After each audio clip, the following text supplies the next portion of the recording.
Voilà, donc je disais que c'est une notion que vous connaissez. On dit en général qu'un objet est récursif s'il est utilisé lui-même dans sa définition. D'accord. Lorsque vous utilisez quelque chose pour le définir lui-même, vous dites que c'est un objet récursif. D'accord. Je vais vous prendre par exemple euh, la définition d'un arbre, si on veut. Quand on définit un arbre, on va le définir avec une racine et des sous-arbres, deux sous-arbres, un arbre binaire, sous-arbre gauche et sous-arbre droit. Comme je définis l'arbre avec deux autres arbres et une racine, je dis que c'est un objet récursif. La même chose pour une liste, hein, quelque chose que vous connaissez. Une liste, vous pouvez la définir avec un élément de tête et une sous-liste, la liste qui suit. D'accord. Donc, c'est toujours l'élément de tête et la liste qui suit. Ensuite, si vous prenez la sous-liste qui suit à partir du deuxième élément, vous allez aussi avoir l'élément de tête et une sous-liste. L'élément de tête et une sous-liste jusqu'à arriver à nil. Donc, c'est une définition, si on veut, récursive. D'accord. Et d'ailleurs, vous trouvez beaucoup cette manière de définir la liste ou de la manipuler de manière récursive dans les ouvrages. Hein. D'accord. Après, on vous dit que la récursivité est une technique particulièrement puissante pour les définitions mathématiques. Donc, en maths, vous avez fait de l'analyse et vous avez fait des maths. Donc là, vous avez rencontré certainement ces définitions. Par exemple, les suites récurrentes. Les suites récurrentes, vous les avez utilisées, les suites arithmétiques, suites géométriques, etc. Donc, une suite récurrente, lorsque vous la définissez, vous définissez toujours un terme en fonction du terme qui le précède ou là en fonction des deux termes qui le précèdent. Par exemple, vous définissez UN en fonction de UN-1, vous définissez UN en fonction de UN-1 et UN-2, mais vous avez toujours pris l'habitude d'avoir un cas de base. Un cas de base, c'est normal. C'est normal parce que sinon les calculs ne vont pas s'arrêter. D'accord. Donc ici, si vous regardez l'exemple 1, on vous donne une suite récurrente U. On vous donne le premier terme U0 égale à 1. Et après, pour tous les autres termes n supérieur ou égal à 1, vous pouvez calculer UN en fonction de UN-1. Donc, le U1, vous allez le calculer en fonction de U0. Ça va être, selon la formule, 3 fois U0 plus 2. Le U2, ça sera 3 fois U1 plus 2 et ainsi de suite. D'accord. Voilà. Donc, la définition d'une suite récurrente, elle est récursive. D'accord. Parce que un terme, au niveau n, il est défini en fonction du terme de niveau n-1 et vous utilisez toujours la même formule. Je prends aussi la fonction factorielle. Le factoriel, il est défini aussi de manière récursive. Hein. Donc, le cas de base, c'est que le 0 factoriel est égal à 1, c'est une convention. Et puis, pour tout n supérieur à 0, vous avez n factoriel, c'est n fois n-1 factoriel. Donc, je calcule le n-1 factoriel et je le multiplie par n pour trouver le n factoriel. Donc, c'est une définition récursive parce que, en fait, pour calculer le factoriel n, on utilise le factoriel d'une autre valeur qui est n-1. Donc, c'est une fonction, c'est un objet qui se définit lui-même, d'accord, en faisant référence à lui-même. La fonction puissance aussi, là, j'ai pris le cas où a différent de 0, b supérieur ou égal à 0. Quand vous voulez calculer a à la puissance b, vous démarrez du fait que a à la puissance 0, c'est le cas de base, a à la puissance 0 est égal à 1. Et après, a à la puissance b, c'est égal à a fois a à la puissance b moins 1. Donc, on calcule a à la puissance b moins 1, le résultat qu'on trouve, on le multiplie par a. Donc, la puissance, une puissance b est calculée en fonction d'une puissance b moins 1. D'accord. Et là, ça permet, donc vous voyez, à chaque fois que je fais n moins 1, b moins 1, etc., ça permet d'arriver au cas de base, le cas trivial. Le cas de base, c'est le 0 factoriel égal à 1, U0 égal à 1, A à la puissance 0 égal à 1. C'est ce qui permet d'arrêter la définition, en fait, et de trouver un résultat définitif de calcul. Après, donc, on vous dit la puissance de la récursivité. Donc, la récursivité est une notion puissante. Pourquoi? Parce qu'elle permet de définir un ensemble infini d'éléments ou d'objets au moyen d'une définition finie. Donc, si vous regardez les définitions, que ce soit la première définition ou la deuxième, ou sur l'exemple, sur les exemples, la première, la deuxième ou la troisième, vous voyez, en fait, c'est deux lignes de définition, pas plus. Dans chaque définition, vous avez deux lignes. Donc, c'est une définition finie. Mais si vous essayez de déterminer le nombre d'objets pour chaque définition, le nombre d'objets que ça permet de calculer, là, c'est infini, hein, parce que quand je dis n supérieur ou égal à 1, n supérieur à 0, b supérieur ou égal à 0 et a différent de 0, c'est vraiment un nombre infini d'éléments. Et ça, donc, c'est pour ça qu'on dit que la récursivité est une notion puissante parce qu'elle permet de définir, au lieu de définir chaque objet à part, et ça va nécessiter donc des définitions infinies, on a une petite définition qui permet de définir un ensemble infini d'objets. OK. Donc maintenant, on arrive à la définition de programme récursif, fonction récursive. Alors, un programme, il est dit récursif s'il contient au moins une fonction récursive. Donc, un programme, s'il fait appel à une fonction récursive, on dit que c'est un programme récursif. D'accord. Bon, il ne va pas faire appel à lui-même, mais il va faire appel à une fonction qui est récursive. Donc, une procédure ou une fonction. Lorsque je dis fonction, c'est au sens large, hein. Là, j'utilise le terme fonction, mais ça peut être fonction ou procédure, hein. Donc, une fonction ou une procédure f est récursive si son exécution provoque un ou plusieurs appels à f. Donc, elle s'appelle elle-même. Donc, une manière simple de définir une fonction récursive ou une procédure récursive, c'est une fonction ou une procédure qui fait appel à elle-même. Après, on vous dit que toute fonction ou bien toute procédure récursive possède nécessairement une auto-imbrication d'une partie de cette fonction. C'est quoi la notion d'auto-imbrication? Donc, on vous dit, dans toute fonction récursive, vous allez trouver une auto-imbrication d'une partie de cette fonction.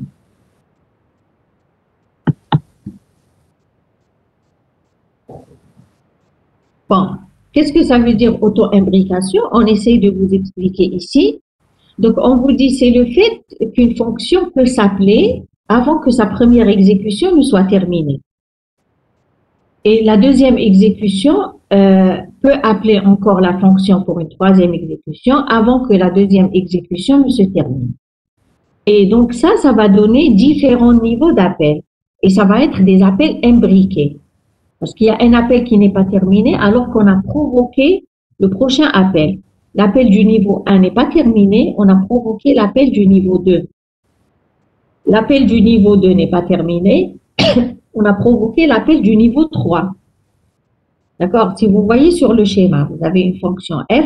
Forcément, cette fonction f, elle a été appelée à partir d'un programme principal, d'accord, ou là à partir d'une autre fonction. Bon, il faut un premier appel de cette fonction. Donc, on suppose qu'on a fait un premier appel de cette fonction, soit à partir d'un programme principal, soit à partir d'une autre fonction. Et là, vous voyez, donc vous avez des pointillés au début, c'est des instructions. Après, au milieu, donc vous avez un appel à f. Donc, elle s'appelle elle-même. Déjà, vous voyez que c'est une fonction récursive. C'est une fonction procédure, hein. Bon, moi, je vais utiliser fonction, mais gardez toujours en tête que c'est soit fonction, soit procédure. D'accord. Donc, un appel à f. D'accord. C'est le deuxième niveau qui va être exécuté, alors que le premier niveau n'est pas encore terminé. Vous voyez encore des pointillés après l'appel. Il y a des pointillés après l'appel, ça veut dire qu'il y a encore du code qui n'a pas encore été exécuté, hein, au niveau 1. Donc, on se branche au niveau 2, on va exécuter les instructions de f, bien sûr, à partir du début. Et voilà, on rencontre encore un autre appel à f. D'accord, on rencontre un autre appel à f. On va provoquer donc une autre exécution de f au niveau 3. Bien sûr, là, quand on fait des appels, en général, les paramètres d'appel, ils changent, hein. D'accord, à chaque niveau, les paramètres d'appel changent. Donc ici, l'appel du niveau 3, il va s'exécuter. S'il y a un autre appel, il y aura le niveau 4, etc. Maintenant, on suppose qu'il n'y a que 3 niveaux et on va arrêter l'auto-imbrication. D'accord, on va arrêter les appels imbriqués. Quel est le niveau qui se termine en premier? Le dernier niveau. Le troisième. Oui, c'est le niveau 3, hein, d'accord, voilà. Donc, c'est le niveau 3 qui se termine. Quand le niveau 3 se termine, on va revenir en arrière pour terminer le niveau 2. D'accord? On va revenir juste après l'appel de la fonction pour terminer les pointillés qui restent après l'appel. Et quand on termine le niveau 2, on va revenir pour terminer le niveau 1. D'accord? Les pointillés qui restent après l'appel. Donc, ce qui a été interrompu à cause de l'appel, il faut revenir après pour continuer son exécution. Hein? D'accord? Voilà. Et donc, quand j'arrive au niveau 1, j'aurai terminé toutes les exécutions de tous les niveaux de F et je vais revenir au programme principal ou là à la fonction qui a initié le premier appel de F.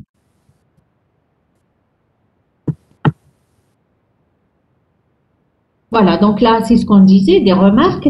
L'exécution de F au niveau I se termine avant l'exécution de F au niveau I-1. C'est la question que je viens de vous poser. Le niveau 3 se termine avant le niveau 2. Et après, on vous dit qu'il faut que le nombre de niveaux soit fini. D'accord? Parce que sinon, si on s'amuse à appeler indéfiniment, un niveau I appelle I plus 1, I plus A appelle I plus 2, I plus 2 appelle I plus 3, à un moment donné, il faut s'arrêter. D'accord? Sinon, le programme va boucler indéfiniment. S'il y a un nombre d'appels infini, c'est un programme qui ne se termine pas. D'accord? Ok, donc le nombre de niveaux doit être fini. Après, on va revenir à ça pour parler des variables de commande, les variables de contrôle et les cas triviaux. On vous dit une fonction récursive n'est écrite que pour un problème récursif. Bon, un problème récursif, c'est un problème qui peut être décomposé en sous-problèmes de même nature. C'est-à-dire, c'est le même problème que je vais retrouver, mais avec des valeurs de paramètres, par exemple, plus petites. D'accord? Je dis que le problème, il se décompose en sous-problèmes de même nature jusqu'à arriver au sous-problème de base, qui est le cas trivial. Voilà. Après, on vous dit que la récursivité peut être directe ou indirecte. D'accord. Bon, la récursivité, elle est directe si la fonction f ou la procédure f, elle va s'appeler elle-même dans son corps. C'est-à-dire, je vois un appel explicite de la fonction. Maintenant, selon le schéma, f, elle fait appel à f. Donc, c'est une récursivité directe. On ne va pas aller chercher loin. On peut voir déjà que c'est une fonction récursive.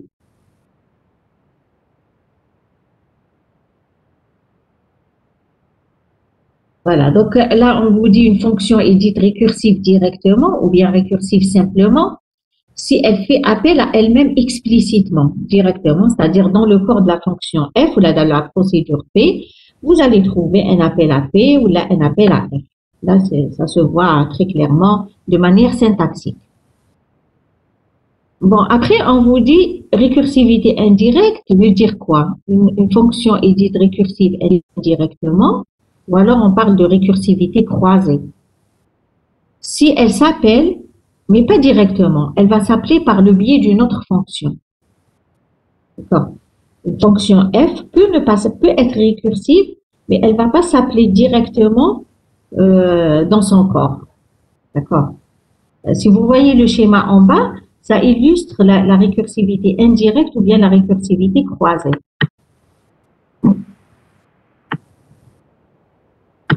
Voilà, j'ai une fonction f qui ne fait pas appel à f, mais qui fait appel à g. D'accord, une autre fonction, une autre procédure. G, elle va faire un appel à h. Mais si vous regardez h, elle va faire appel à f. C'est ce que j'appelle une récursivité croisée. La fonction f ne s'est pas encore terminée. D'accord? Parce qu'on a provoqué un appel à g, ensuite de g, on a provoqué un appel à h. La fonction f ne s'est pas encore terminée, alors que la fonction h a demandé un autre appel à f. D'accord? Donc ici, c'est une récursivité. D'accord? Mais c'est une récursivité qui n'est pas directe. La fonction f, elle est appelée à partir de la fonction h, qui elle-même, elle est appelée à partir de la fonction g, appelée à partir de la fonction f. Voilà. OK? Voilà, donc c'est ça la différence entre récursivité directe et indirecte. On peut ne pas voir directement que la fonction est récursive, mais si on regarde bien les appels des autres fonctions, et s'il y a une fonction qui fait revenir à f, eh ben, on dit que la fonction f est récursive et c'est une récursivité croisée ou une récursivité indirecte. J'ai compris? Madame, Oui.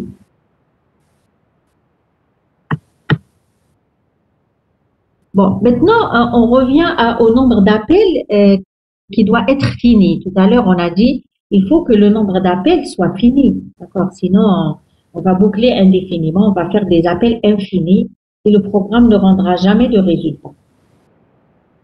Eh bien, le principe, c'est que pour que la récursivité soit finie, il faut prévoir parmi les paramètres d'appel, surtout parce que c'est les paramètres d'appel qui vont changer. À chaque appel, on va changer les paramètres. Il faut prévoir une ou plusieurs variables. Et bien, ces variables, on les appelle variables de commande ou bien variables de contrôle. Les valeurs de ces variables permettent d'arrêter l'appel récursif. Donc, on arrive à des valeurs de variables qui vont arrêter les appels récursifs, c'est-à-dire on ne va plus appeler.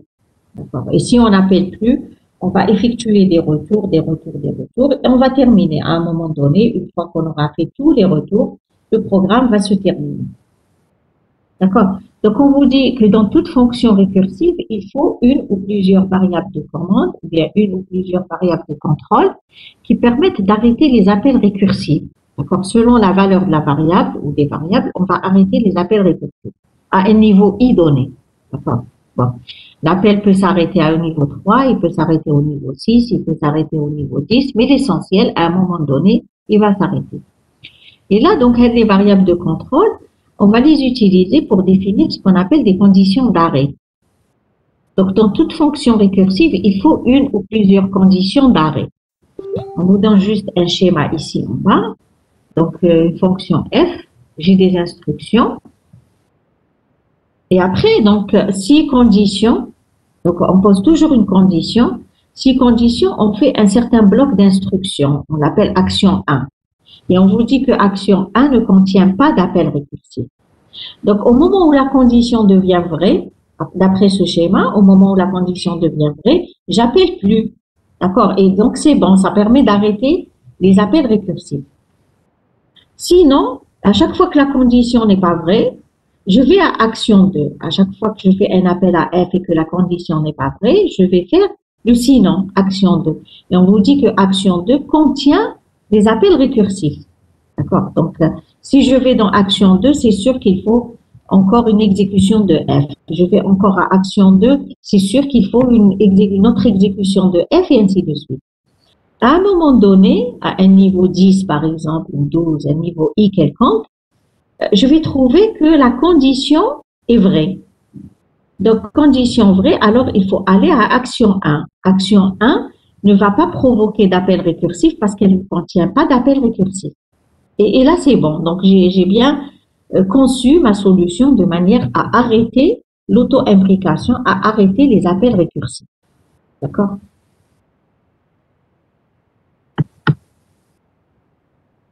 Donc, les étapes à suivre pour écrire une fonction ou alors une procédure récursive, il faut paramétrer la fonction ou la procédure. C'est-à-dire, je regarde l'énoncé, j'essaie de raisonner par rapport à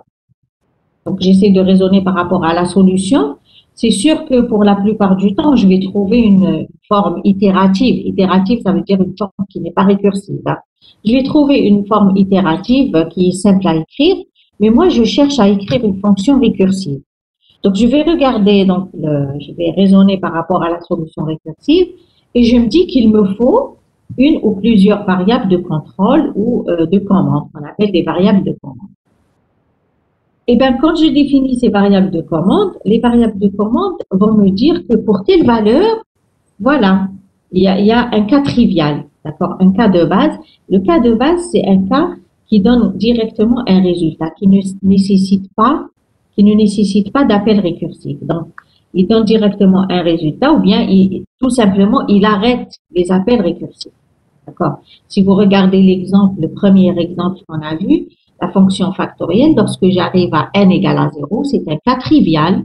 D'accord? Je dirais que factoriel de 0, c'est 1. Il n'y a pas d'appel. Si vous regardez la puissance, quand j'arrive à b égale à 0, oui, aussi, donc b égale à 0, là aussi, c'est un cas trivial. Le a à la puissance 0 va donner 1. Et la même chose pour la suite récurrente et tous les problèmes, en fait, que j'écris de manière récursive. Donc, le cas trivial, il peut y avoir un seul cas, il peut y avoir deux cas, il peut y avoir plusieurs cas triviaux. En fait, c'est des cas qui sont liés à la condition d'arrêt et c'est des cas qui donnent une valeur directe, d'accord, pour arrêter l'appel récursif, ou bien, en fait, ils font simplement un arrêt de l'appel récursif.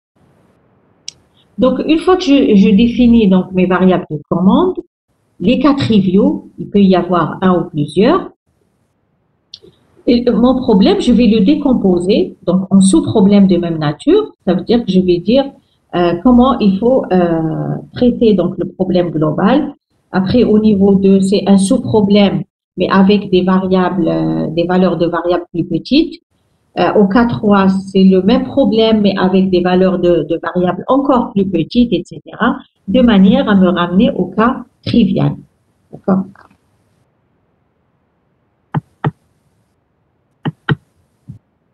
Voilà, on va prendre donc juste deux petits exemples pour montrer un petit peu l'écriture de ces fonctions récursives. Donc, je prends le factoriel de n, c'est très simple. C'est un problème qui peut être résolu de manière classique, très simplement, c'est-à-dire un algorithme itératif, mais on peut lui associer une solution récursive parce qu'on peut le décomposer en sous-problèmes de même nature. D'accord? Donc, je reviens à la définition. Si n égale à 0, fact égale à 1, et ça correspond au cas trivial ou ce que vous appelez les cas de base aussi. Sinon, fact de n égale n fois fact de n moins 1. Après, le fact de n-1, ça va être n-1 fois fact de n-2. D'accord? Et le fact de n-2, ça va être n-2 fois fact de n-3. Donc, vous voyez que le n, il est en train de diminuer, d'accord? Jusqu'à atteindre à un moment donné 0. Quand il atteint 0, je devrais arrêter.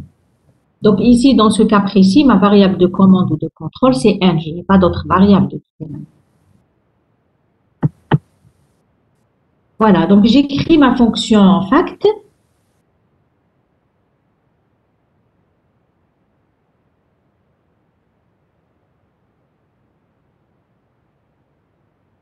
Je vous laisse le temps de regarder la fonction.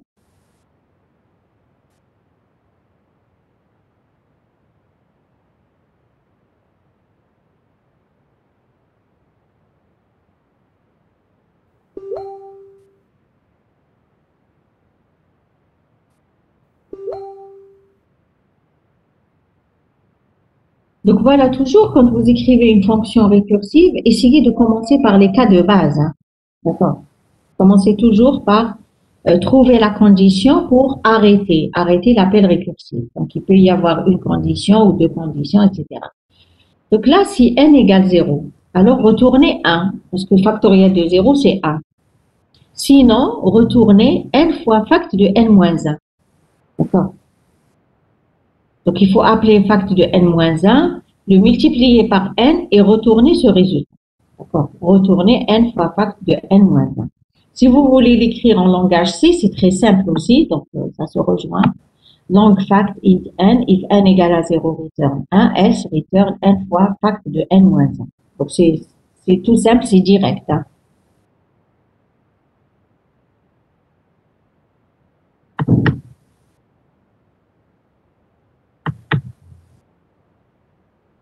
Madame, Oui, oui, madame, quelle est la complexité de la récursivité? oui, oui. Comment vous calculez la complexité de fonctions récursives?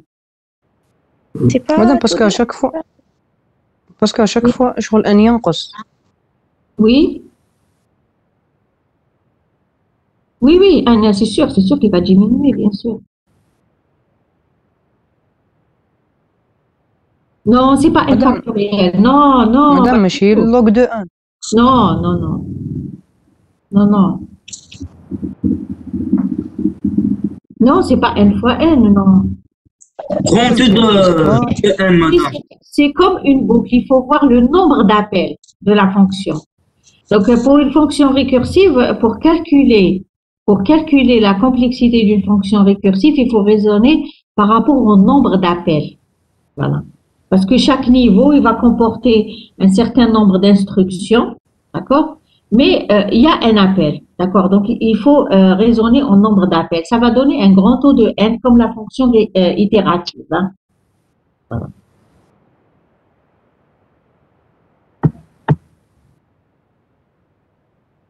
Ok. Oui, il y a quelque chose qui a été déplacé. Bon, ben, là, vous me direz la diapo. Donc, je continue sur le factoriel. Hein. Vous pouvez l'écrire, si vous préférez, vous pouvez écrire comme ça, hein, votre fonction factorielle. D'accord? C'est-à-dire, vous utilisez une variable locale f. Donc, si n égale à 0, f égale à 1, c'est le cas trivial. Sinon, f, je lui affecte n fois fact de n moins 1, d'accord, dans la variable f. Et à la fin, je retourne f. Vous pouvez l'écrire comme ça, si vous préférez. Au lieu d'écrire directement, retournez n fois fact de n moins 1. Vous utilisez une variable locale, vous mettez f, je lui affecte n fois fact de n moins 1, et après je retourne f.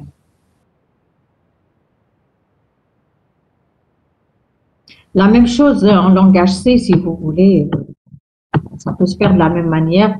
Vous déclarez une variable locale f, longue, là c'est longue, hein, je me suis trompée, c'est pas int.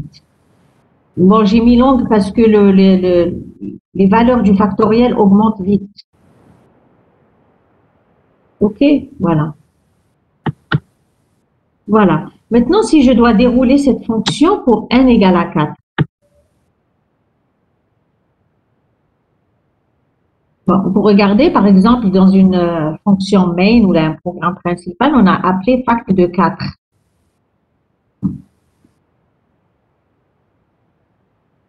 Je vous laisse regarder le schéma.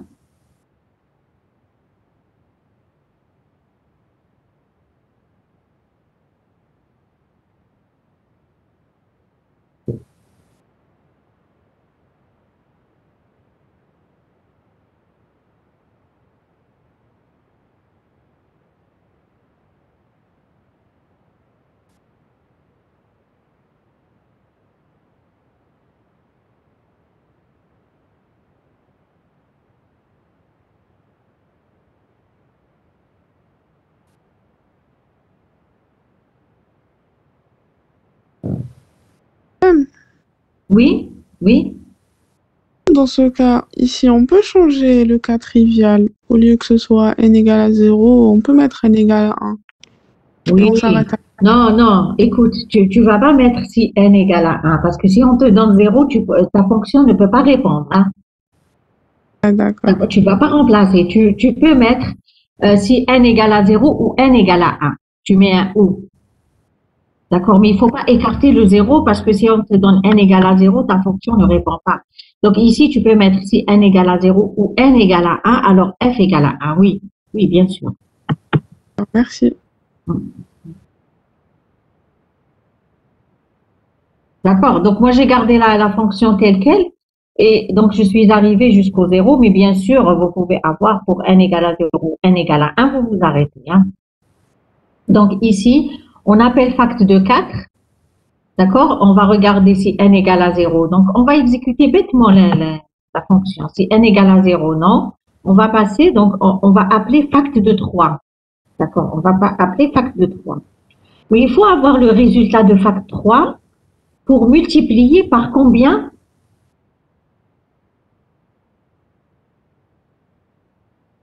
C'est une question. J'ai dit, on appelle fact de 4. Oui. Voilà. Donc, c'est pas 0, on passe dans le sinon. Le sinon me dit qu'il faut appeler fact de 3, mais le fact de 3, quand j'aurai son résultat, je vais le multiplier par 4, hein, d'accord, par le n de ce niveau.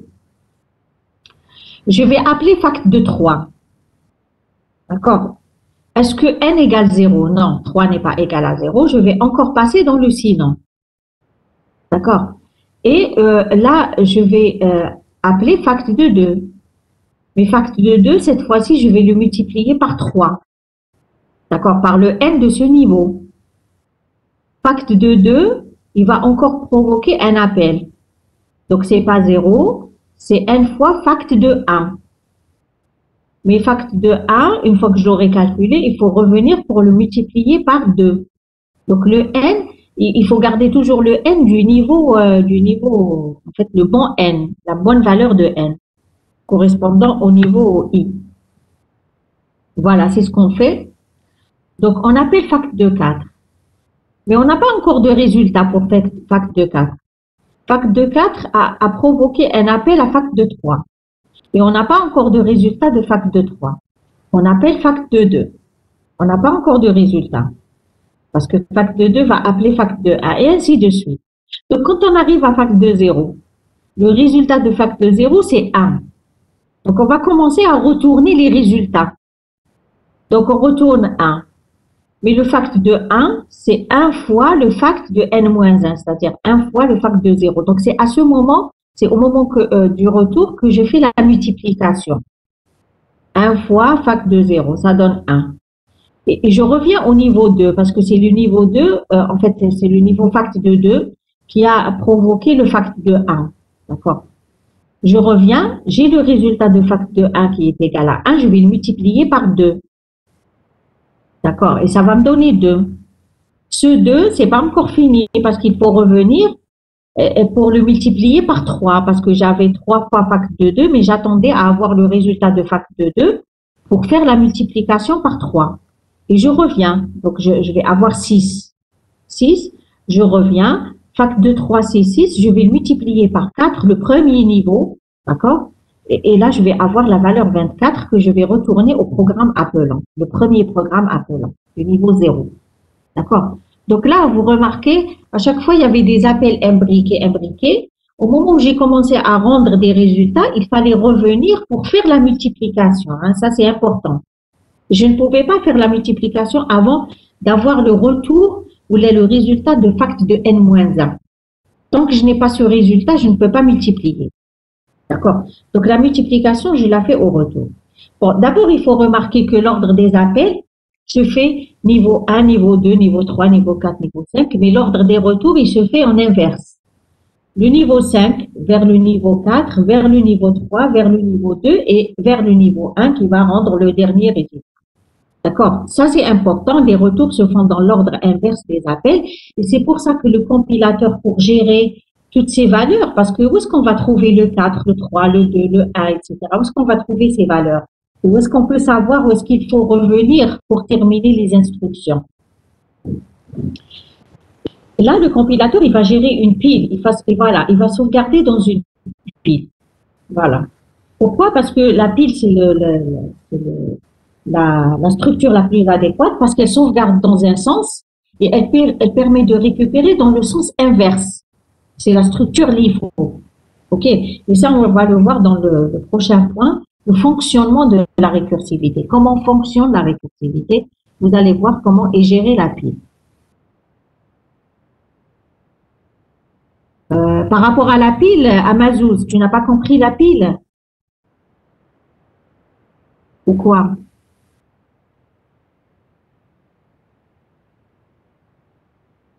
Allô? Le déroulement, d'accord. Alors, regarde, ici, on a appelé la fonction pour fact de 4. Donc, n égale à 4. On va aller regarder le code, on va exécuter bêtement ce code. Est-ce que n égale à 0? Non, n n'est pas égal à 0. Là, je vais dans l'autre instruction. Mais l'autre instruction, qu'est-ce qu'elle me dit? Elle me dit qu'il faut multiplier n, c'est-à-dire 4, par fact de n-1. Le fact de n-1, c'est un autre appel. Donc, tant que je n'ai pas la valeur de fact de 3, je ne peux pas multiplier par 4. Il faut calculer d'abord le fact de 3. Donc, c'est un appel à fact de 3. D'accord? Et fact de 3 lui-même, il devra multiplier 3 fois fact de 2. Mais fact de 2, il faut le calculer d'abord. Et ainsi de suite. Donc, j'ai dit, tant que je n'ai pas les valeurs de fact de 3, fact de 2, fact de 1, je ne peux pas faire la multiplication. Par 3, par 4, par 2, etc. Et c'est pour ça que vous voyez ce schéma. Donc, le fact de 4, il a appelé le fact de 3. Le fact de 3, il a appelé le fact de 2. Et ainsi de suite jusqu'à arriver au fact de 0. Quand on arrive à n égale à 0, bien sûr, on va arrêter parce que le factoriel de 0, c'est n égale à 0, on doit retourner 1. Donc, on a déjà la réponse pour fact de 0. Mais, pour fact de 1, c'est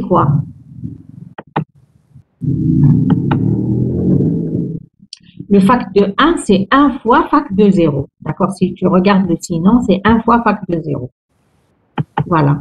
Donc, on a eu le 1 de fact de 0, on a multiplié 1 fois fact de 0. D'accord? On a obtenu 1. D'accord? 1 fois 1. Après, on revient.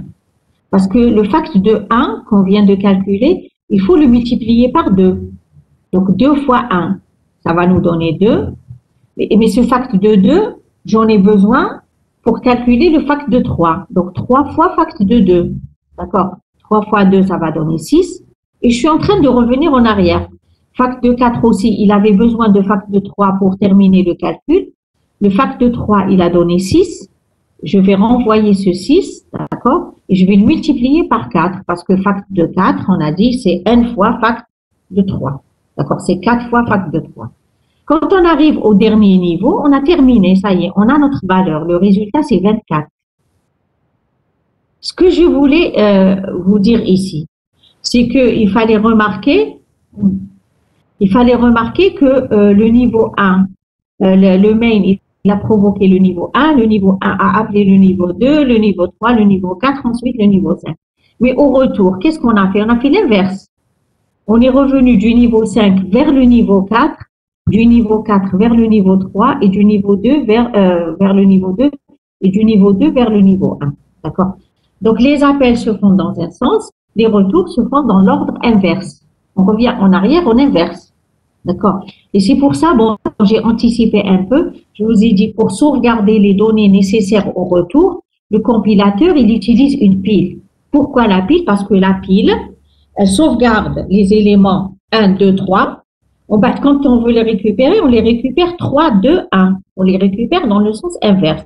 Donc, c'est la meilleure et la seule structure qui permet de gérer, en fait, ces sauvegardes dans un sens et les récupérations dans le sens inverse. Mais là, j'ai anticipé, ça va venir. Je vous ai dit, il y a un point sur le fonctionnement de la récursivité. Je vais expliquer la pile après. C'est clair? C'est bon pour le déroulement.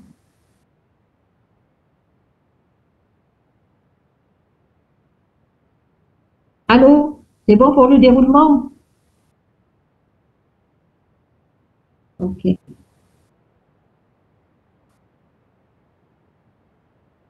Bon, un autre exemple.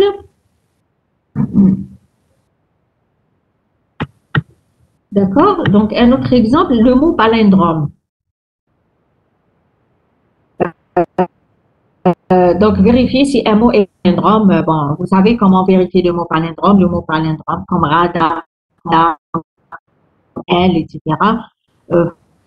Pour le début, un indice de fin, et comparer les deux indices, les deux caractères aux deux indices. Tant qu'ils sont égaux, vous allez avancer par l'indice de début et reculer par l'indice de fin. Donc, vous faites plus 1 à partir du début et moins 1 à partir de la fin. Et vous allez vous arrêter lorsque le début sera supérieur ou égal à fin. D'accord? Ou bien, vous allez vous arrêter si vous trouvez deux caractères qui sont différents. D'accord? Vous commencez au début et à la fin, mais vous comparez le caractère de début et de fin. Si les deux caractères ne sont pas égaux, il faut arrêter. Hein? D'accord? Sinon, vous avancez, vous reculez, vous avancez, vous reculez, tout en comparant. Et à un moment donné, vous allez vous trouver sur le même caractère, début égal à fin, si vous avez un mot de longueur impair. Et si vous avez un mot de longueur paire, vous allez... mais elle, la pile, mais elle, j'ai dit, je vais expliquer la pile. Mais elle.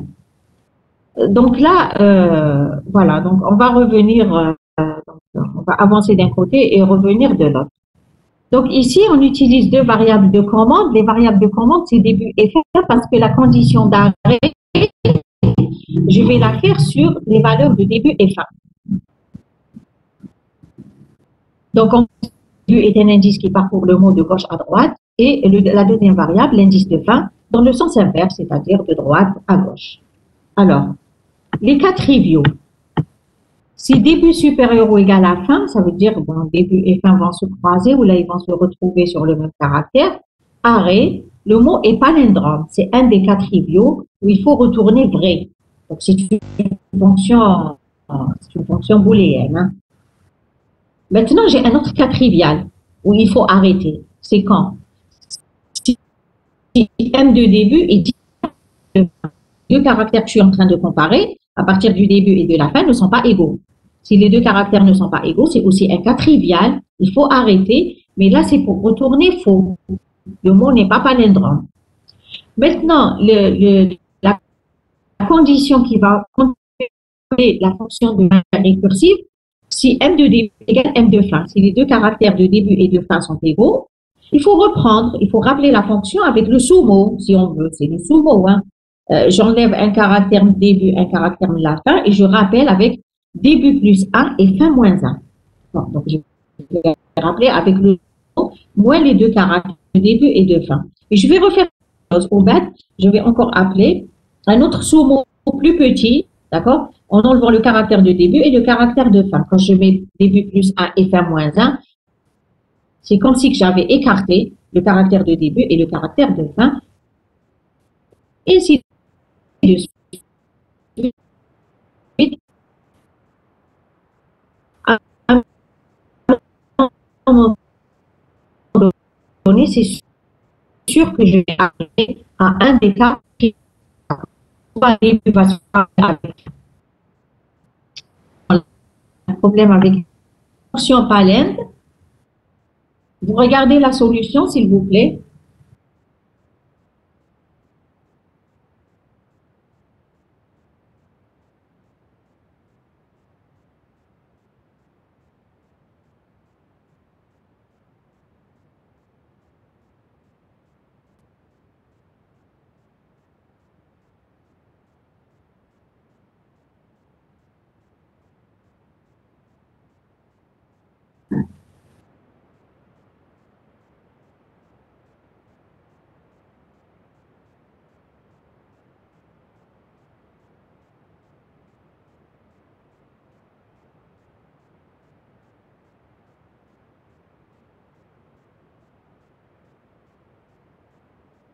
Voilà, donc ici, la fonction palindrome, d'habitude, on lui donne juste la chaîne, hein, d'accord. En entrée, on donne la chaîne, on ne donne pas les indices, hein, d'accord. Donc, début et de fin, quand on l'écrit de manière itérative.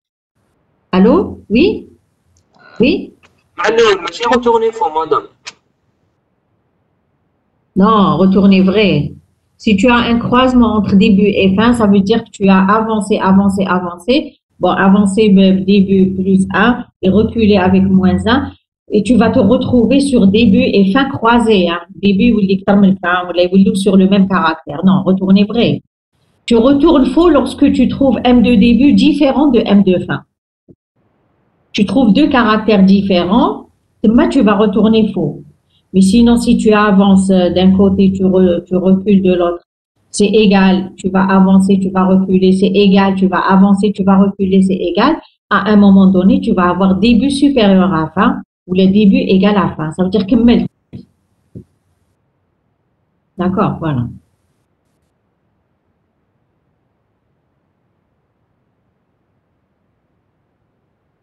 Première condition, c'est une condition d'arrêt. La deuxième, c'est une condition d'arrêt. Il y a comme deux cas triviaux. D'accord. Les deux conditions permettent d'arrêter la récursivité. D'accord. Mais la première, elle va retourner vrai. Et la deuxième condition, elle va retourner faux. Si tu trouves deux caractères qui ne sont pas égaux, tu vas retourner faux.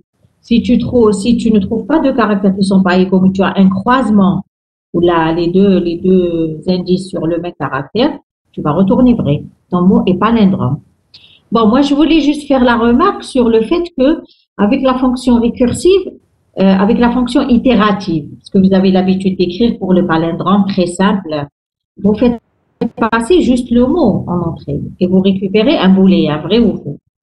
Maintenant, vous remarquez, j'ai encore deux variables en entrée, début et fin de type entier. Vous les avez vus, les paramètres. Souvent, avec les fonctions récursives, vous avez plus de paramètres que la fonction itérative. Parce que les paramètres, c'est les paramètres qui vont changer à chaque appel. Donc, là, vous remarquez, si je ne suis pas arrivé à début supérieur ou égal à fin, si M de début n'est pas différent de M de fin, donc M de début égale M de fin, qu'est-ce que je fais? Je rappelle le palindrome pour comparer les deux autres caractères qui se trouvent à début plus 1 et fin moins 1. Est-ce que vous voyez? Donc, j'appelle un appel récursif avec début plus 1 et fin moins 1. D'accord? Donc là, je suis en train d'avancer d'un côté et de reculer de l'autre. D'accord? Et la même chose, quand j'appelle avec début plus 1, fin moins 1, je reviens au début de la fonction. Je trouve, est-ce que début supérieur ou égal à fin? Je retourne vrai. Sinon, si M de début différent de M de fin, je retourne faux. Sinon, je rappelle palindrome encore avec un autre début plus 1 et une autre fin moins 1. D'accord? Donc, à chaque fois, plus 1 moins 1, plus 1 moins 1, ainsi de suite. Et c'est pour ça que j'ai besoin des paramètres هادو début et fin en entrée. Parce que هما اللي يتبدلوا pour les appels récursifs. D'accord? Donc, il faut garder en tête que dans une fonction récursive, soit que j'ai le même nombre de paramètres, ou là, souvent, j'ai des paramètres en plus. Et donc, les paramètres, c'est... Donc, si vous voulez l'écrire aussi en langage C, c'est simple. Hein. Le mot, vous le faites passer avec char étoile M, int début, int fin. If début supérieur à la fin, return 1. Là, bon, vous retournez 0 ou 1. Si if M de début différent de M de fin, return 0. Else return parent M début plus 1, fin moins 1. Là, vous pouvez l'écrire aussi comme ça, hein, la fonction palindrome. Vous pouvez l'écrire de cette manière si vous préférez. Vous voyez la différence, c'est quoi? Bon, on a gardé donc bien sûr le même prototype. La première condition, dans le cas trivial, if début supérieur ou égal à fin, alors retournez vrai. Sinon, si M de début différent de M de fin, alors retournez faux. Sinon, regardez ce que je fais. Je fais début égale début plus 1, fin égale fin moins 1. Donc, je change le début et la fin. D'accord? Et après, j'appelle palindre avec début et fin. C'est comme si j'avais appelé palindrome avec début plus 1 et fin moins 1. Là, j'ai fait explicitement le changement de début et fin. Mais sinon, même si vous faites comme j'ai fait tout à l'heure, début plus 1, fin moins 1, ça veut dire que vous changez le début, c'est début plus 1, et vous changez la fin, c'est fin moins 1. Si vous préférez écrire comme ça, vous écrivez comme ça. Et c'est plus clair pour vous. Madame, Oui? quand on fait retourner vrai, on sort pas de la boucle. Quelle boucle? Euh, Pas de boucle, attends. non, dans le si, début supérieur ou égal à fin. Tu n'as pas de... On retourne vrai et on continue les autres instructions. Retourne.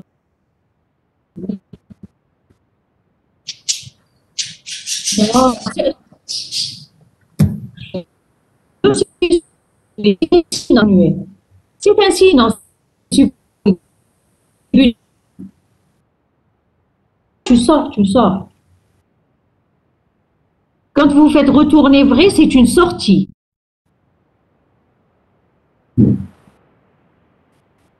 Oui, donc on vérifie pas les autres instructions. Il y a des coupures. Oui, j'ai du mal à vous entendre. Et non, tu vas sortir. Tu regardes, si tu sors pas avec le retourner, tu vas aller dans le sinon. Si tu trouves début inférieur à fin, tu rentres dans le premier sinon. Oui, Si tu trouves M de début égal à M de fin, tu rentres dans le deuxième sinon.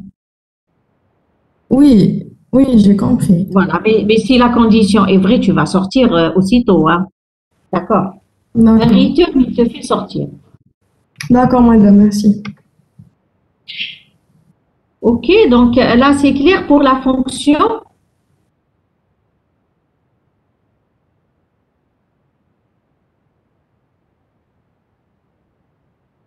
Elle est facile. C'est clair pour la fonction. Je puisse avancer. Madame, Oui? Madame, Oui. la fonction te retourne faux dans certains Ouais. niveaux, niveau 3 ou 4, ومن بعد le Ouais. niveau précédent. كيفاش يعرف باللي c'est pas هنا il y a rien à faire au retour. C'est la propagation. Il y a la propagation du résultat. Si c'est un vrai, le vrai, il sera retourné au niveau 3, il sera retourné au niveau 2, il sera retourné au niveau 1. C'est le vrai qui revient. D'accord? Si elle retourne faux, c'est exactement la même chose. C'est un faux. Parce qu'il n'y a pas de traitement particulier à faire quand on revient en arrière. On se dit, regarde, comment il faut voir cette fonction. On veut voir si un mot est palindrome. on a comparé les deux caractères, le premier et le dernier. Mais on se dit, oui, ils sont égaux, mais on ne peut pas répondre. Il faut vérifier les deux autres.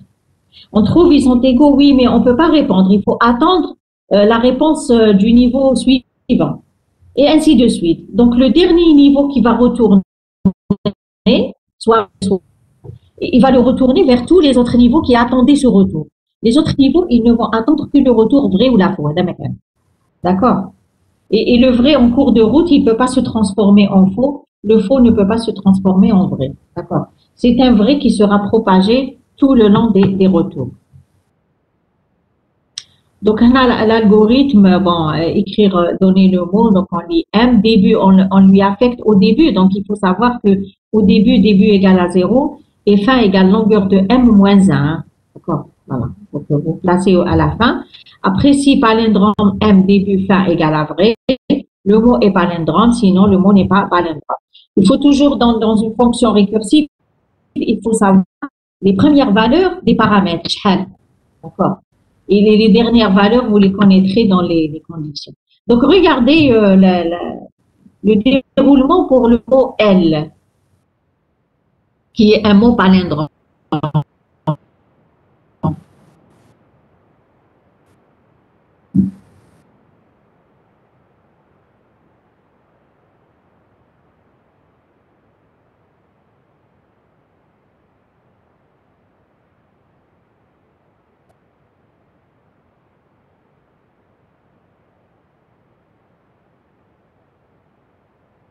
Il y a un mot qui dérange au milieu, les retours. Hein, d'accord, il faut l'enlever. Hein. Il a dû sauter. Donc, vous voyez, le mot L, la longueur de M égale à 4. D'accord. Donc, je vais appeler la fonction main ou le programme principal, il va appeler la fonction palindrome avec ce mot 0 et 3. 0, c'est l'indice de début et 3, c'est l'indice de fin. C'est longueur de M moins 1. D'accord. Comment elle va s'exécuter la fonction? Tout simplement, regardez, est-ce que début supérieur ou égal à fin? Non, 0 n'est pas supérieur à 3. Est-ce que M de début est différent de M de fin? Non, vous avez trouvé E et E, c'est pas différent. Donc, on fait début plus 1 et fin moins 1 et on va rappeler palindrome.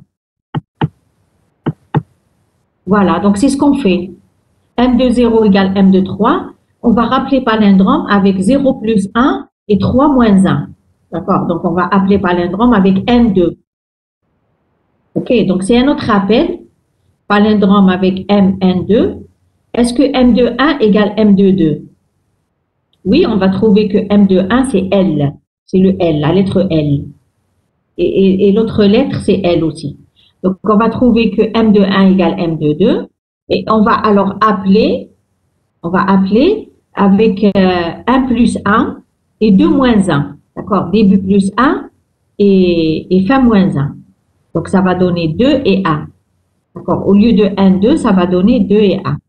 Au niveau 3, palindrome de 2, 1, on va vérifier. Est-ce que début est supérieur ou égal à fin? On va trouver que début est supérieur à fin. Donc, le 2, il est supérieur à 1. On retourne 1, on retourne vrai. D'accord? Le retourner 1 avec le langage C, c'est le retourner vrai en algorithme. D'accord? Donc, on retourne vrai. Et les autres niveaux, ils n'attendaient que le retour du résultat vrai ou faux. Donc, ce vrai, il va se propager vers le niveau 2, se propager vers le niveau 1 et se propager encore vers le premier niveau, 0, appelant. Et on dit que les retours se font toujours dans l'ordre inverse des appels. C'est clair pour cet exemple?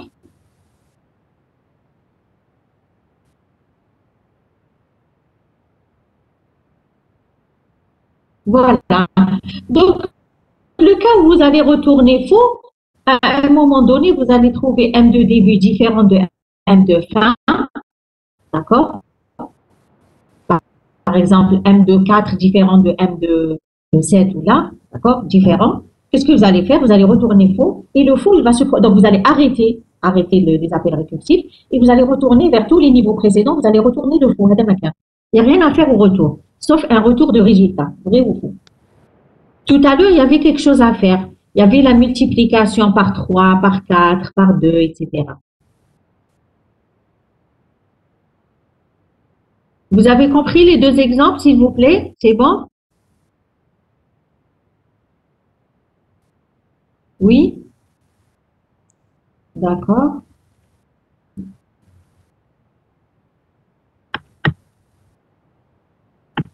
Bon, d'accord. Alors, un autre exemple, la recherche d'une valeur. Dans une liste chaînée, peut-être une valeur entière, hein. Et on demande de retourner l'adresse de la valeur. Donc, on a une liste chaînée de points d'entrée tête. On veut écrire une fonction récursive. Bon, il y a la fonction itérative, elle est très simple, hein. D'accord. Vous savez l'écrire, on l'a déjà écrite. Donc, on veut écrire une fonction récursive qui,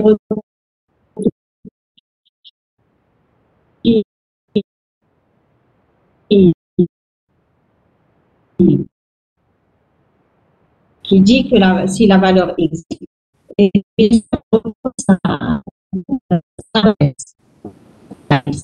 l'adresse du pointeur.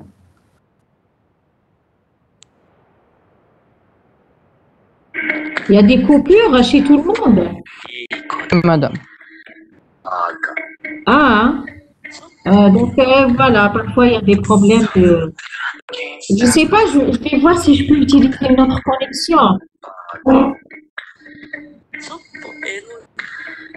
くそなんでだ。呪術高専の伏黒だ。You can't stop thinking about you. Vos micros, s'il vous plaît. Vos micros, vos micros.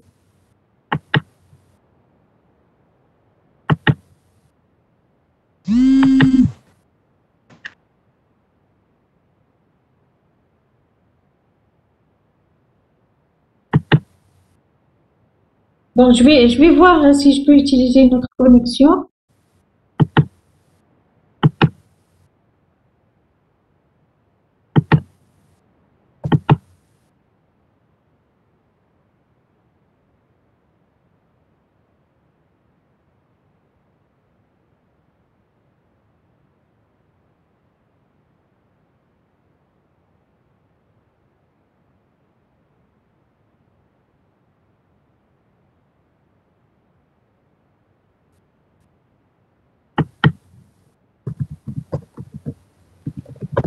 Est-ce que vous m'entendez? Oui, madame, on vous entend. Oui, madame. C'est mieux comme ça. Oui. Oui. Voilà, parce que j'utilise une autre connexion. J'espère que ça va aller. Voilà, donc on était sur l'exemple de la recherche d'une valeur dans une liste chaînée. Donc on dit le pointeur P initialement il est placé sur la tête. On examine les deux cas triviaux. Je vous ai dit commencez toujours par les cas triviaux, les cas où vous allez arrêter la recherche. Quand est-ce que vous allez arrêter la recherche? Si votre pointeur arrive à nil, donc vous n'avez pas trouvé la valeur, l'adresse de la valeur, vous allez retourner nil parce qu'on demande de retourner l'adresse. Donc, lorsque je retourne nil, c'est le cas où la valeur n'existe pas. J'ai un autre cas trivial où je dois arrêter la recherche. Si p.info égale aval, je retourne p parce que la valeur va se trouver à l'adresse p. D'accord. Sinon, lorsque je dois continuer la recherche et donc je dois faire des appels récursifs, il faut continuer la recherche à partir du pointeur p.suivant. Donc, appel récursif avec l'adresse de l'élément suivant. D'accord. Donc, initialement, c'est sûr que quand je vais appeler la fonction, je vais l'appeler avec le pointeur tête. D'accord. Je vais examiner à chaque fois. Donc, est-ce que c'est nil? Si c'est nil, eh ben, j'ai pas trouvé. C'est bon, il faut arrêter. Si c'est pas nil, il faut regarder est-ce que la valeur que je cherche se trouve à cette adresse, au pointeur sur lequel je suis positionné. Si elle se trouve à cette adresse, eh bien, il faut arrêter, il faut retourner cette adresse P. Sinon, continuer à partir de P point suivant. En fait, c'est continuer à chercher, c'est le même problème, continuer à chercher à partir d'une sous-liste, d'accord, qui commence au pointeur suivant. Voilà. C'est compris?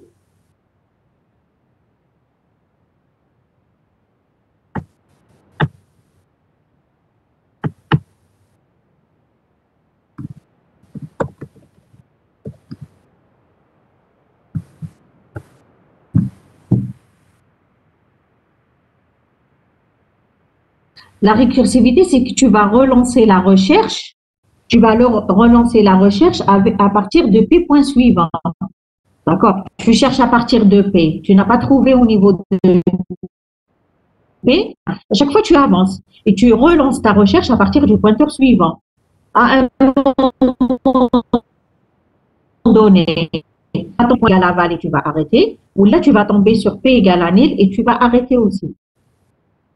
Essayez d'écrire rapidement la fonction, s'il vous plaît, rapide. Je vais voir dans le chat.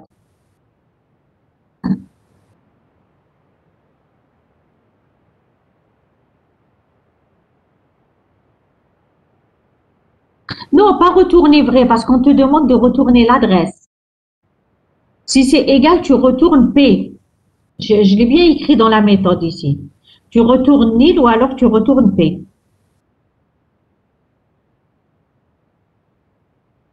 Tu retournes l'adresse de la valeur. Et après, dans ton programme, si le retour c'est nil, ça veut dire la valeur. Si c'est pas nil, ça veut dire que tu as trouvé la valeur à l'adresse que tu as retournée.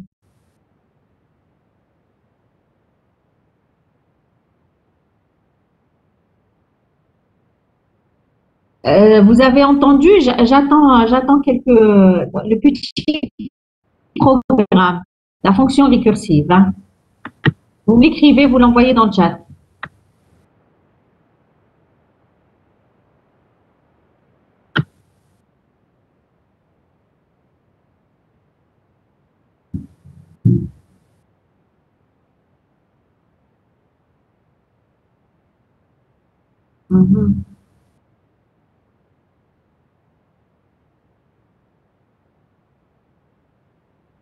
Ne commence pas, Elham, attends, je vais regarder.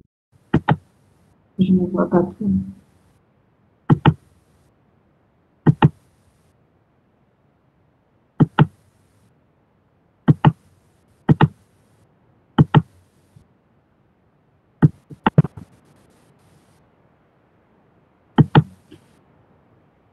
Oui, voilà, j'avais pas vu le début. D'accord. Si P.info égale val, hein, si P égale à val, si P.info égale val.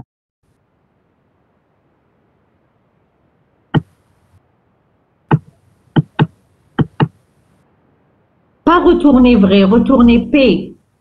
C'est pas une fonction booléenne, c'est une fonction qui retourne une adresse. Retourner nil, retourner P. Voilà. Sinon, retourner recherche à partir de P point suivant. D'accord?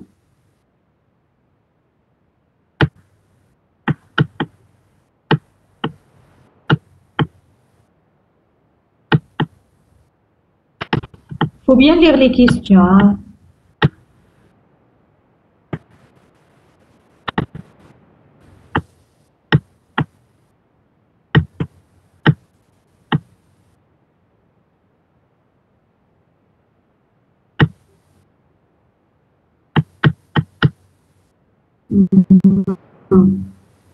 Retourne. Si P égale à val, P.info égale à val, retournez P, mais val. Ok, voilà, donc globalement, ok, donc on revient. Voilà, donc votre fonction recherche.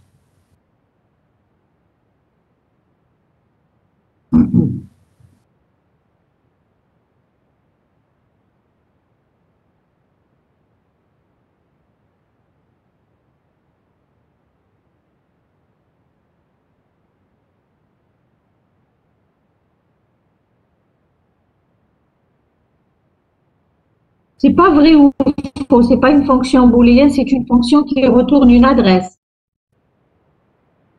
Elle retourne une adresse. Donc c'est pour ça que le retour de la fonction, c'est liste. De type liste.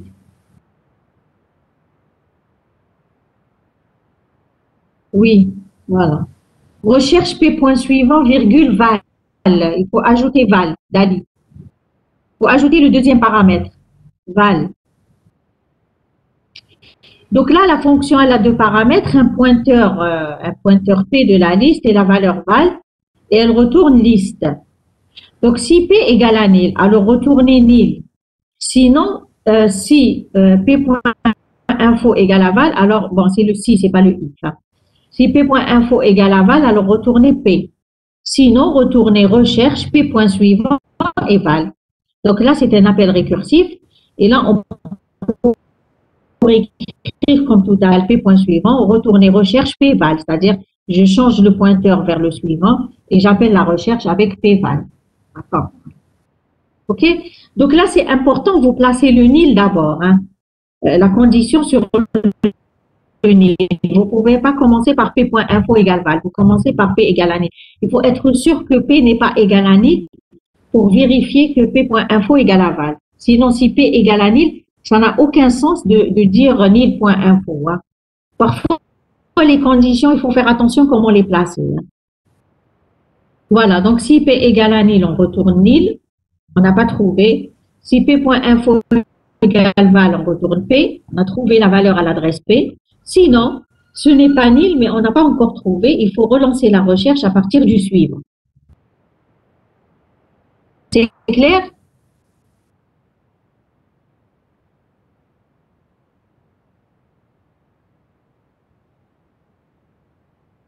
Voilà. Et après, donc, on vous dit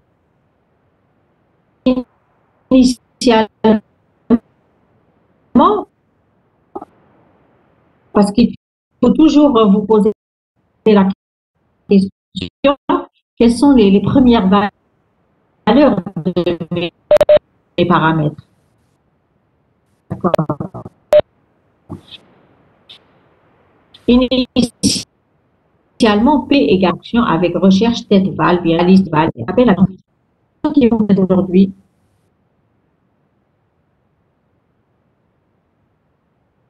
Connecté avec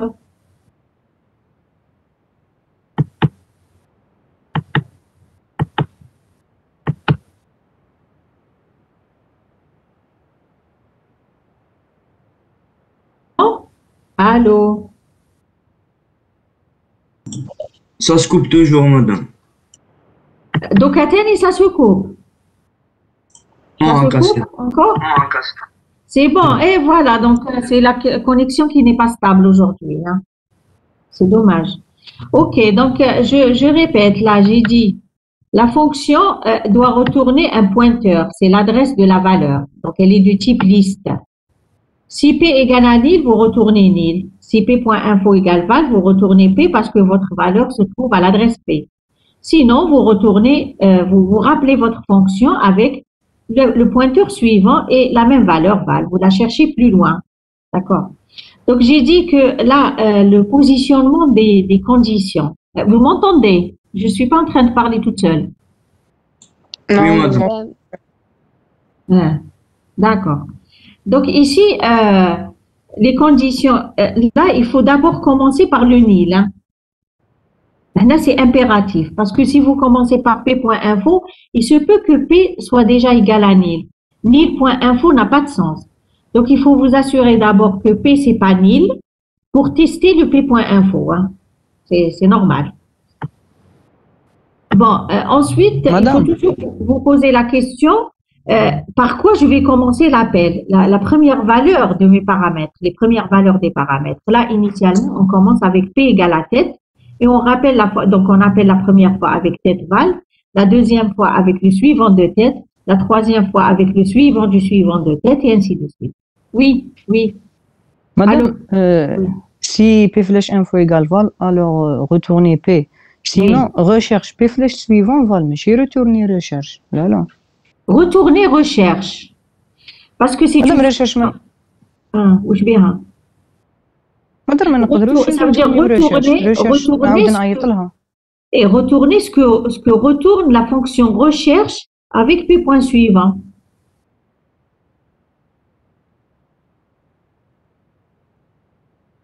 D'accord? C'est ce qu'on a vu le problème. Pourquoi tout à l'heure ça t'a pas posé problème? Regarde, c'est ce qu'on a toujours fait. Hein? Retourner parent. D'accord? Même pour la fonction factorielle. Madame, نقدر ما نديرش retourner. شغل في التالية. Tu es obligé de faire retourner. Retourner une fois fact de n-1, d'accord? Donc, tu es obligé d'écrire retourner, hein, d'accord? Parce que la fonction attend un retour. Donc, tu es obligé d'écrire retourner. Donc, quand tu as une procédure, tu ne mets pas return, tu ne mets pas retourner. Là, on va voir avec un autre exemple. Quand c'est une procédure, tu ne mets pas de retourner. Là, ce que tu pourrais faire, si ça te pose problème hein, de le retourner, mais c'est comme ça qu'il faut écrire, hein, d'accord? Tu peux ajouter un R de type liste, R, résultat, R de type liste. Tu fais si P égale à nil, alors R égale à nil. Si P.info égale à val, alors R égale P. Sinon, R égale recherche P.suivant val. On va à la fin, quand tu sors les fancy ou camel, j'ai pas mis les fancy. Hein. Donc, quand tu sors de ça, tu vas mettre retourner R, si tu préfères. D'accord? Mais sinon, c'est comme ça. Hein, il faut retourner quelque chose. C'est une fonction qui a un retour. Oui, oui. D'accord, madame, oui, c'est bon. Tu as compris, c'est bon. Voilà. Oui, madame. Mais quand tu crées une procédure, tu ne vas pas avoir le return. Oui? C'est bon, Bouchakor? C'est bon, merci.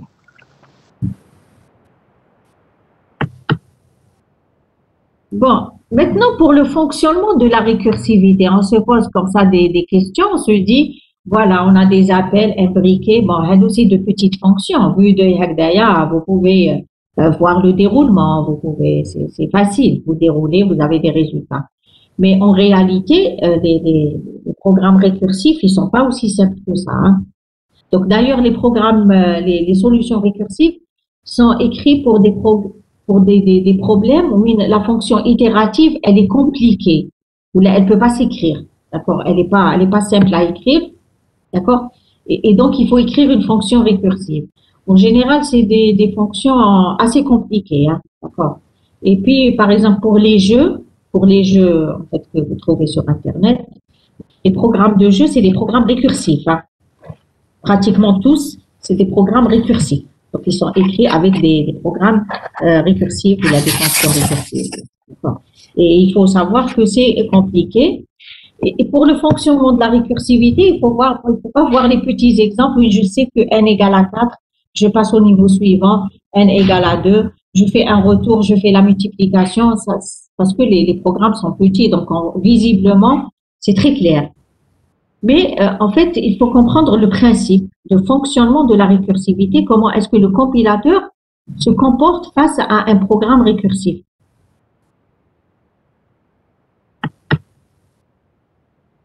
Bon, on a quelques idées introductives, peut-être que vous les connaissez, avant de parler de la fonction de la récursivité elle-même. Donc, on vous dit, un programme, il peut exécuter. Vous le savez, hein, donc si un programme, lorsqu'on lance l'exécution d'un programme, on fait un run ou là vous lancez l'éditeur du C ou là vous lancez le navigateur ou là n'importe quel programme. S'il doit s'exécuter, il faut qu'il soit chargé en mémoire. Chargé en mémoire, ça veut dire que des adresses mémoire pour les données du programme. Il y a des adresses mémoire pour les instructions. Les instructions, il faut que les instructions soient chargées en mémoire. L'instruction affectée, les instructions chargées en mémoire, la condition chargée en mémoire, tout le programme, il faut qu'il soit chargé en mémoire. Ce qu'il faut savoir, c'est que chaque donnée et chaque instruction a une adresse en mémoire. Elle a une adresse spécifique. D'accord? Bon, on a l'adresse de début de la fonction, mais chaque instruction et chaque donnée, elle a une adresse spéciale en mémoire, l'adresse 100, l'adresse 101, l'adresse 102, l'adresse 1000, l'adresse 1002 et ainsi de suite. OK. Après, on vous dit donc un programme, voilà, son code et ses données sont chargées en mémoire. Il est en train de s'exécuter. Ce programme, il peut souvent les programmes, ils font appel à des fonctions. D'accord. Lorsque le programme fait appel à une fonction, bien sûr, avec la fonction pour qu'elle puisse s'exécuter aussi, ils sont chargés en mémoire avec la partie donnée, la partie instruction par la fonction. D'accord? Donc, le programme, il va appeler la fonction Mais après, une fois que la fonction s'exécute et termine son exécution, il faut revenir au programme pour continuer ce qui reste. Parce que, par exemple, il y a une 3 instructions au début, on les a exécutées. La 4e instruction, c'est l'appel à la fonction. On se branche vers la fonction, on exécute les instructions dans la fonction. Quand on termine la fonction, le programme n'est pas terminé. Il faut revenir pour terminer le reste. C'est sûr, il faut toujours revenir. Et bien, pour revenir, le compilateur, il doit sauvegarder quelque chose.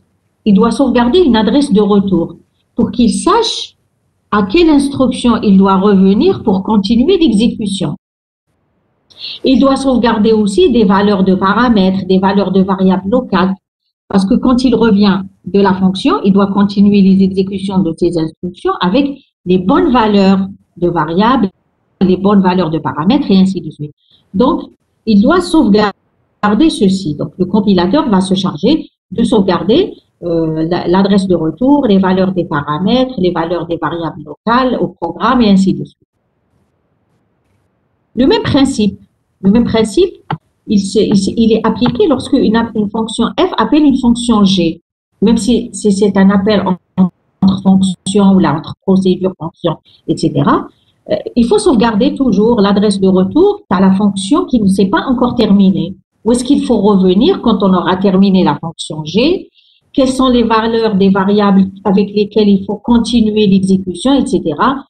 Et donc, tout ça, il faut sauvegarder. Et ce qu'on sauvegarde, on l'appelle contexte. Donc, on sauvegarde un contexte et au retour, on doit récupérer le contexte. Les valeurs, l'adresse de l'instruction qu'on doit exécuter et ainsi de suite. Vous allez peut-être mieux voir avec un schéma. Voilà. Donc, regardez, vous avez un programme P, fait l'instruction 1, l'instruction 2, un certain nombre d'instructions. Après, parmi les instructions, vous avez appel, encore.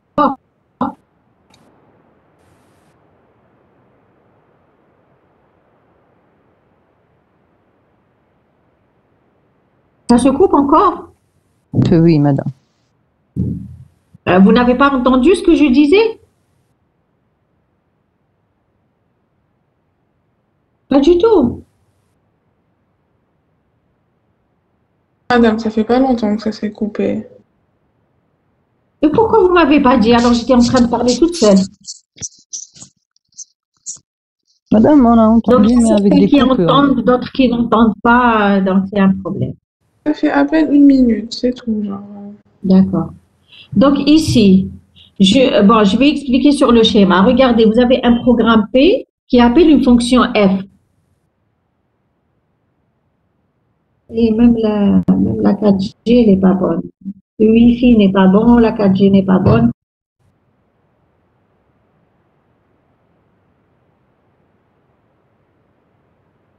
Bon, je vais parler, vous allez me dire si c'est bon. Est-ce que c'est bon? Est-ce que c'est bon ou vous n'entendez rien? Oui, madame, on vous entend. Oui, Vous madame. entendez, d'accord. Bon, on va essayer d'avancer un peu. Donc là, j'ai un programme P et vous avez des instructions au début. Voilà, instruction 1, 2, etc. Mais au milieu de ce programme, vous avez un appel à une fonction. Voilà, je le fais avec une flèche, appel à une fonction. Regardez la fonction, elle est là, instruction 1 jusqu'à instruction n. C'est d'autres instructions dans la fonction. Donc, quand on exécute cette fonction, à un moment donné, il faut revenir. Quand on termine la fonction f, il faut revenir au programme. Maintenant, le retour, on va pas revenir à partir du début. On va revenir juste après l'appel de la fonction f.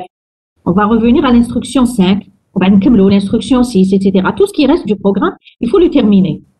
Alors, ce qu'il faut savoir, c'est que à chaque fois qu'il y a un branchement, un appel à une fonction, le compilateur, il doit sauvegarder des choses. Qu'est-ce qu'il va sauvegarder? Il va sauvegarder des adresses de variables, les adresses des... non, pas les adresses. Il va sauvegarder les valeurs des variables du programme. Il va sauvegarder les valeurs des paramètres avec lesquels il a fait l'appel de la fonction f. Il va sauvegarder une adresse. L'adresse, c'est l'adresse d'une instruction de retour. Je la note par A. Vous voyez le arrobase à gauche de l'instruction 5 parce que l'instruction, il y a l'instruction où le programme doit retourner pour continuer le reste. Donc, le programme, le compilateur, il doit sauvegarder quoi? Une adresse de retour. En général, en fait, monsieur, en général, c'est l'instruction juste après l'appel. Au retour de l'appel, il y a une instruction. L'instruction, elle a une adresse en mémoire. Il faut sauvegarder cette adresse.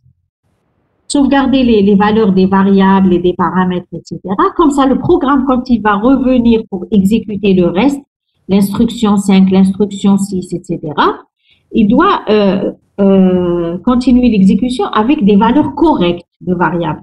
Je mets donc les valeurs, donc il les récupère, il va continuer l'exécution. Comme ça, on va avoir une exécution cohérente du programme. Supposez que le programme utilise une variable x, avec l'instruction 2, par exemple, la variable x qui a la valeur 10, il faut sauvegarder cette valeur 10, comme ça, l'instruction 5, il va revenir pour continuer l'exécution avec x égale à 10, par exemple.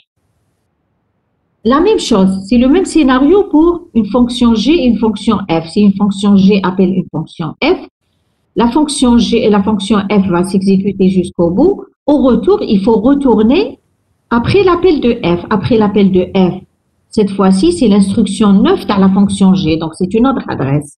D'accord. L'adresse, elle va être sauvegardée. D'accord. Les valeurs des variables dans la fonction g seront sauvegardées, ainsi de suite. Il faut les récupérer au retour pour continuer l'exécution de l'instruction 9, 10, 11 et ainsi de suite. OK. Donc, on vous dit, lorsque l'exécution de la fonction f se termine, on doit retourner au programme pour continuer le reste des instructions à partir de l'instruction 5, désignée par l'adresse A.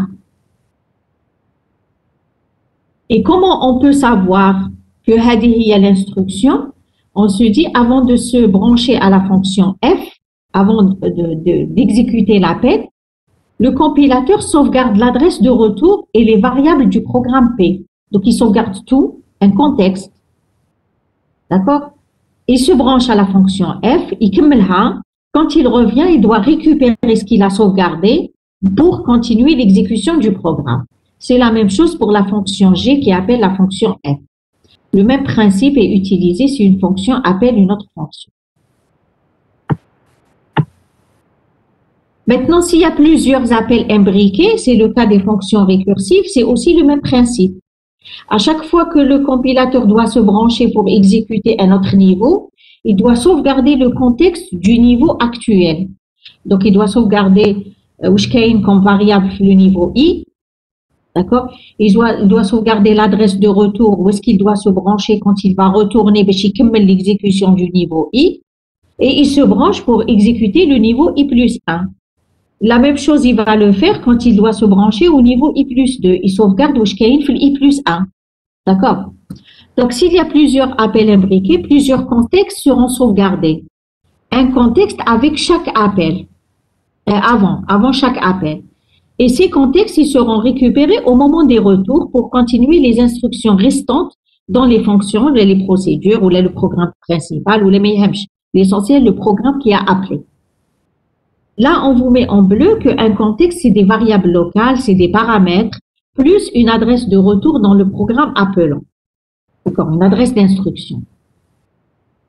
Et là, je reviens toujours donc au fait que les appels se font dans un sens. Donc, on va sauvegarder le contexte 1, on va le contexte 2, on va le contexte 3, on va le contexte 4. Quand on va revenir, on va revenir pour exécuter dans le sens inverse. On exécute le niveau 5 avant le niveau 4, avant le niveau 3, avant le niveau 2, etc. Et donc, on va récupérer les contextes dans le sens inverse de leur stockage. Et c'est pour ça qu'on utilise une pile. Une pile parce que je sauvegarde le contexte numéro 1, je sauvegarde le contexte numéro 2, je sauvegarde le contexte numéro 3.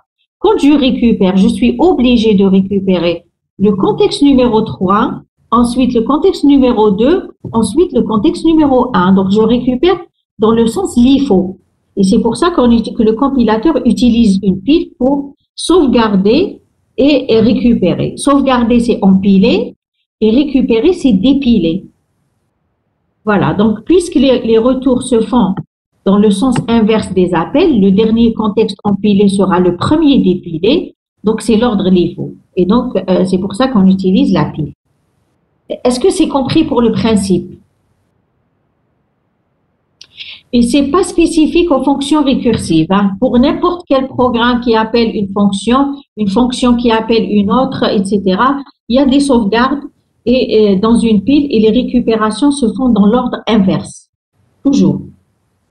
Donc, même si vous avez F qui appelle H qui appelle G, etc., il y a des sauvegardes dans une pile et des récupérations à partir de la pile. Les éléments de la pile, je viens de te dire. D'abord, c'est l'adresse où tu dois te brancher au retour. C'est une adresse d'instruction, adresse mémoire. Oui, elle est stockée avec l'instruction, l'adresse 100, l'adresse 1000, etc. Là où se trouve l'instruction de retour dans ton programme. Plus, des variables. Tu utilises un X et un Y. X, il a la valeur 10 et Y, il a la valeur 5.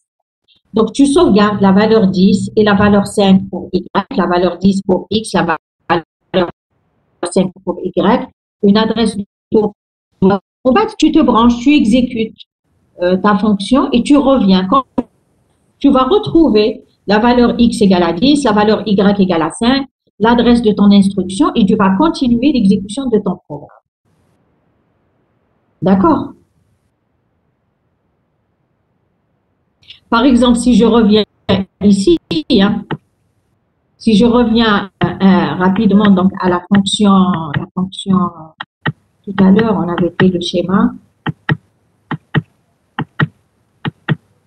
Voilà, la fonction factorielle, regarde. La fonction factorielle, tu appelles avec n égale à 4, n égale à 3, n égale à 2, n égale à 1 et n égale à 0. Si tu ne sauvegardes pas les valeurs de n, tu ne vas pas les retrouver parce que la dernière valeur de n, c'est 0. Donc, les valeurs de n, tu auras besoin de ces valeurs au retour pour faire la multiplication. Donc, à chaque niveau, au niveau 4, tu vas faire 1 fois fac de 0 au retour. Hein. Au niveau 3, tu vas faire 2 fois fac de 1. Au niveau 2, tu vas faire 3 fois fac de 2. Et au niveau 1, tu vas faire 4 fois fac de 3. Où est-ce que tu vas trouver les valeurs à 4, 3, 2 parce que tu les as perdues. À chaque fois, tu faisais n-1, n-1. Hadou, les valeurs, tu les auras sauvegardées, ou là, le compilateur les aura sauvegardées dans une pile. Donc, il va sauvegarder la valeur 4 et au-dessus, il va sauvegarder la valeur 3 pour n et au-dessus, il va sauvegarder la valeur 2 et au-dessus, il va sauvegarder la valeur 1.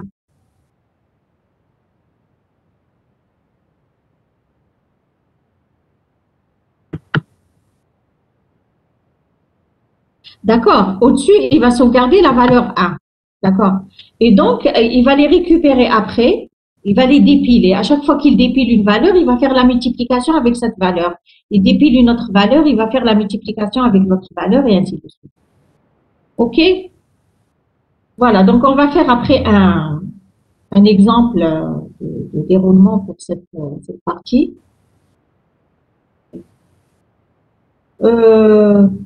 On fait une pause jusqu'à 13h20. 13h20.